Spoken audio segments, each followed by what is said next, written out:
Chapter 8 begins with two corollaries that can be overwhelming to students. The purpose of this video is to show how these daunting rules can be made more simple to put your students at rest. Since they don't have names, we'll call the first corollary corollary number 1 and the second one corollary number 2. Corollary number 1 states that the length of the altitude to the hypotenuse of a right triangle is the geometric mean of the lengths of the two segments of the hypotenuse. In other words, if we assign a letter to each side, then x is to z as z is to y, meaning z squared equals xy. Corollary number 2 states that the length of a leg of a right triangle is the geometric mean of the lengths of the hypotenuse and the segment of the hypotenuse adjacent to that leg. In other words, c is to a as a is to x, meaning that a squared equals cx, or c is to b as b is to y, or b squared equals cy. That's a bit intense. Let's look at them a little differently. We'll give each side a name instead of a letter.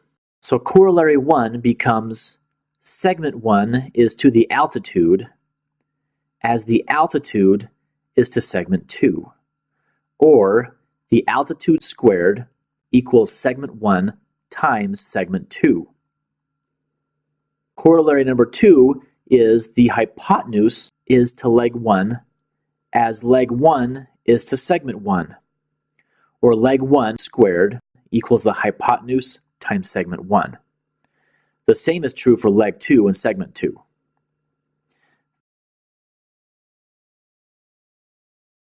That's looking a little better, but we can even go one step further to simplify this for the students. And to do that, we are going to refer to the previous chapter on triangle similarity. All we have to do is remember one simple rule. Corresponding sides of similar triangles are proportional. If we use that in conjunction with a theorem from which these two corollaries are deduced, we can see that these corollaries are nothing more than simple ratios. The theorem states the altitude to the hypotenuse of a right triangle forms two triangles that are similar to each other and to the original triangle. The proof is in the book, so for the sake of time, we'll trust that the theorem is true. Let's take a look at the triangles. The original triangle with sides A, C, and B becomes a similar right triangle with sides A, X, and Z, and another smaller triangle with sides B, Z, and Y. From this view, we can see that all three triangles have the same angles. Notice that the altitude of the black triangle becomes a side in each of the blue and red triangles. To show that corollary number 1 is a simple proportion of two equivalent ratios, we will use the blue and red triangles, the ones formed by the altitude of the black triangle. We can show that leg 1 of the blue triangle is to leg 2 of the blue triangle, as leg 1 of the red triangle is to leg 2 of the red triangle. Or when I substitute letters, I get x is to z as z is to y. This works because the altitude of the black triangle is now leg 2 on the blue triangle and leg 1 on the red triangle, which puts the altitude in the position of the geometric mean. To prove corollary number 2, we'll compare the black triangle to the blue triangle and again the black triangle to the red triangle.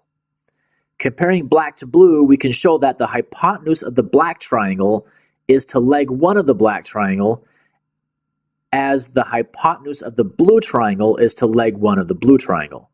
Or when I use letters, I get C is to A as A is to X. Or, black to red, the hypotenuse of the black triangle is to leg 2 of the black triangle, as the hypotenuse of the red triangle is to leg 2 of the red triangle. Or when I use letters, I get C is to B as B is to Y. This works because leg 1 of the black triangle becomes the hypotenuse on the blue triangle, and the other leg of the black triangle becomes the hypotenuse of the red triangle. The segments of the hypotenuse of the black triangle become legs of the blue and red triangles. To present this to students, we are essentially going to work backward from what you've seen so far. We will start with similar triangles and proportions and conclude with the corollaries. Pass out one sheet of construction paper to each student. Vary the color so that no more than 1/3 of the class has the same color. Have the students draw a diagonal line connecting opposite corners. Cut the paper on the diagonal line, creating two triangles.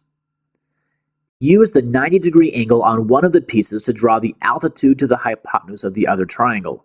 Cut along the line, creating two triangles. Have the students exchange triangles with each other so that each student has three triangles of different colors. To prove visually the new theorem, have them align all three triangles. Ask them to compare all of the angles of the triangles to determine if they are all similar. Through angle-angle similarity postulate, we are able to prove that the altitude to the hypotenuse of a right triangle forms two triangles that are similar to each other and to the original triangle. Now to prove the corollaries. To do so, we aren't even going to mention the corollaries. We'll let the students deduce that themselves. Ask the students to use the 90-degree angle of one of the smaller triangles to draw the altitude on the largest triangle. Teach the students that the intersection of the altitude and the hypotenuse creates two segments of the hypotenuse. Ask the students to label one leg of the largest triangle leg 1 and the other leg leg 2. One segment of the hypotenuse 1, and the other segment of the hypotenuse 2, and the altitude. The segments should correspond to the legs. Ask students to place the smaller triangles in their position on the largest triangle. Ask the students to label these triangles the same way. Students will notice that they are labeling the hypotenuses of the two smaller triangles as legs. This is a good observation which we will use in proving the corollaries. Ask the students to write the same labels on the back of the smaller triangles.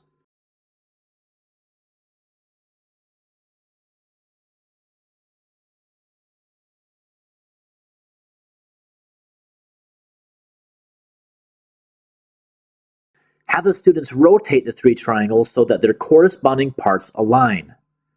Ask the students to write a proportion for the legs of the smaller triangles in which the altitude is positioned in the proportion as the mean. They should come up with segment 1 is to the altitude as the altitude is to segment 2. Or the other way around, segment 2 is to the altitude as the altitude is to segment 1. Both are correct.